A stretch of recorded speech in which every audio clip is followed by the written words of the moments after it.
Плакать под дождь, нету смысла, меня нет, меня не трожь. Дрожь в целом чувствуй, а я артист, поэт, что выкладывает правду на лист. Смысл в том, что это стихи, смысл в том, все чувства в панике. Напряги, забери, унеси меня туда, где она одна, где только ты и я.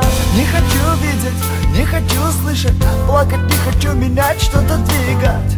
Это боль, как приговор, это мой срок, я будто твой бог.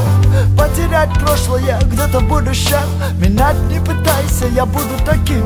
За кем мне идти, от кого отвернуться? Скажи мне ответ, и как мне вернуться? Как мне жить, как мне пройти этот путь? Хочу быть просто таким, хочу быть просто так. Как мне жить, как мне пройти этот путь? Хочу быть просто таким, хочу быть просто таким. Двери все закрыты, окна все затемнены. Люди спрятались, как будто в ожидании войны. В своих крепостях за каменными стенами сидят. Никого на свете слышать и видеть не хотят. Мы не можем друг без друга, но не можем вместе жить. Можем дружить и любить, а можем бить и убить. Можем пить и топить горе в огненной воде, утопать, как в океане, в глупой надежде. Все станет хуже, хуже вдвойне. Одиночество, оно ведь у тебя в голове. Я помню, как в детстве жил безответственно, думал о будущем, в котором нет смерти. Но она коррективы в жизнь носит свои. Она всегда расставляет все точки над «и». И когда неизбежно придут наши дни,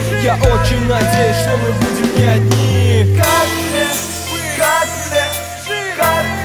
пройти этот путь? Хочу быть просто таким, хочу быть просто так. Как мне жить, как мне пройти этот путь? Хочу быть просто таким, хочу быть просто так. Как мне жить, как мне пройти этот путь? Хочу быть просто таким, хочу быть просто так. Как мне жить, как мне пройти этот путь? Хочу быть просто таким.